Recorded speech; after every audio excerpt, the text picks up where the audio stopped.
Hablemos del modelo atómico de Thomson. Este modelo atómico fue propuesto por allá en el año 1904. En este modelo, digamos pues que se marca algo bastante importante, un hecho bastante importante para la ciencia. Y bueno, ya lo vamos a ver. Digamos pues que Thomson hace una serie de experimentos aplicando altos voltajes en tubos de gases cada vez más al vacío. Ya vamos a explicar esto en detalle. De momento vamos a pensar en que para esta época, 1904, ya habían avances en electricidad.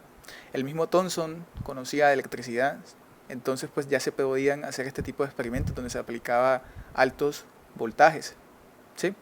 Dice acá, estos experimentos le permitieron determinar la existencia de partículas subatómicas más pequeñas que el átomo. Ojo acá. Entonces se cae la idea de Dalton. Recordemos que Dalton lo que propone en su modelo, entre otras cosas, pues, es que los átomos, que son de lo que está hecha la materia, son indivisibles. Los átomos son indivisibles. Esto lo planteaba Dalton y por allá mucho antes, casi 2000 años antes, Demócrito también, ¿cierto? Entonces Dalton mantenía esas ideas de Demócrito de que los átomos son indivisibles, no se puede sacar nada más pequeño de ellos. Pero aparece Thomson en 1904, bueno, por esos años más o menos, y realiza una serie de experimentos donde dice que hay partículas más pequeñas que el átomo y esas partículas se les llama electrones. Ya vamos a ver cómo fue que Thomson hizo este experimento. Pero entonces, aquí de entrada voy a decir algo. Ya Thomson, ya Thomson estaría contradiciendo a Dalton porque según el experimento, o con base en ese experimento, ya los átomos no es que sean indivisibles, sino que sí son divisibles, ¿cierto? Los átomos son divisibles, o sea, se pueden dividir, se puede sacar algo más pequeño de ellos. Entonces se cae, digamos, se tumba esa idea de Dalton de que los átomos son indivisibles. Se cae esa idea de que los átomos son indivisibles, ¿cierto? Con el experimento de Thomson. Este experimento de Thomson se le llama el experimento con el tubo de rayos catódicos. Ya vamos a ver por qué se le llama así. ¿Sí? Vamos entonces a dibujar el tubo. Digamos pues que este es un tubo. En este tubo hay aire inicialmente, ¿cierto? Pero Thomson, en el experimento que idea, lo que va a hacer es sacarle aire a ese tubo. Se le va a extraer el aire, ¿cierto? Se le extrae el aire, dejando el tubo prácticamente al vacío. El tubo queda prácticamente al vacío. Cuando el tubo queda prácticamente al vacío, después de que se saca prácticamente todo el aire que hay dentro, Thomson aplica un alto voltaje. Se aplica un alto voltaje por lo que digo de que habían ya avances en electricidad. Y en este tubo, aquí dentro hay un elemento y aquí hay otro elemento. A estos elementos se les conoce como cátodo y ánodo. Resulta que cuando se aplica el alto voltaje a este tubo que ya previamente se les trajo el aire, ¿cierto? Del cátodo al ánodo empieza y fluye la corriente. Corriente eléctrica, por lo que digo que habían ya avances con electricidad. Entonces vamos a dibujar, fluye la corriente del cátodo al ánodo. Y resulta que Thomson hizo unos experimentos y digamos que verificó que hay algo más pequeño que el átomo en esto que está fluyendo aquí del cátodo al ánodo. Lo que está fluyendo son partículas más pequeñas o partículas subatómicas. A esas partículas se les llamó luego electrones. Pero aquí lo central, lo que quiero que noten es que se cae la idea de Thomson de que los átomos son indivisibles porque fluye entonces del cátodo al ánodo los electrones. ¿Sí? Estos electrones descubrió Thomson que tienen una carga eléctrica negativa. Entonces vamos a dibujar el signo menos. El signo menos aquí indica carga eléctrica negativa. Y ese signo menos es de los electrones.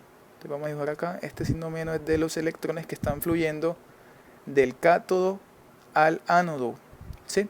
Entonces se cae la idea de Dalton de que los átomos son indivisibles, de que no se puede sacar algo más pequeño de ellos, porque pues ya Thomson en este experimento con el tubo de rayos catódicos lo que observa es que fluye del cátodo al ánodo algo más pequeño que el átomo, que se le llamó electrones y tienen carga negativa. ¿Sí? Entonces aparece esta nueva idea ya basada en un experimento, el tubo de rayos catódicos, donde los átomos son divisibles, se pueden dividir y entonces aparecen los electrones que tienen una carga negativa, ¿cierto? Entonces vamos a llamarle a esto electrones que tienen una carga negativa.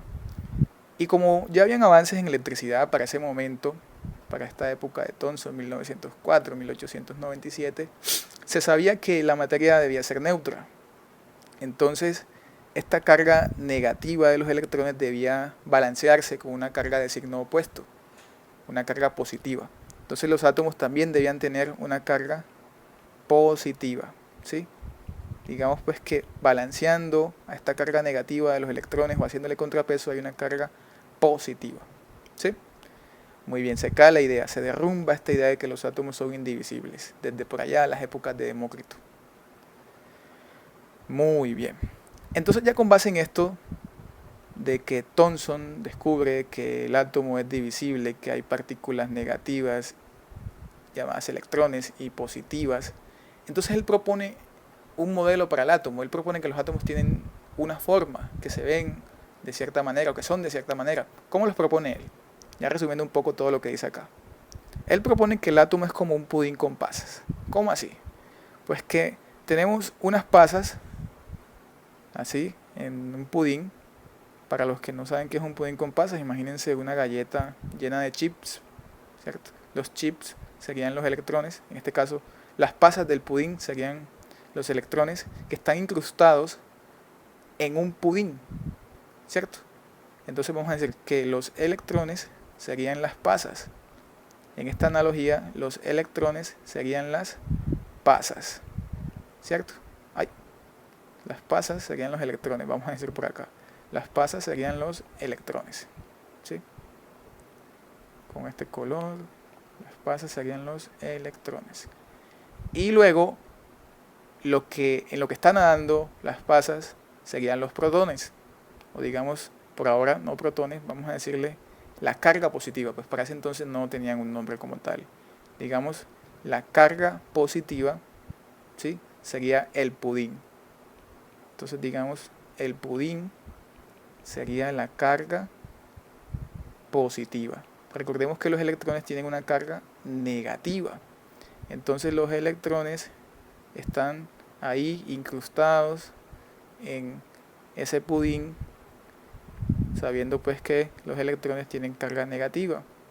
Y el pudín, que es casi todo lo que es del átomo, ¿cierto? El pudín sería la carga positiva. Electrones, la carga negativa, sí, que serían las pasas, y el pudín sería la carga positiva.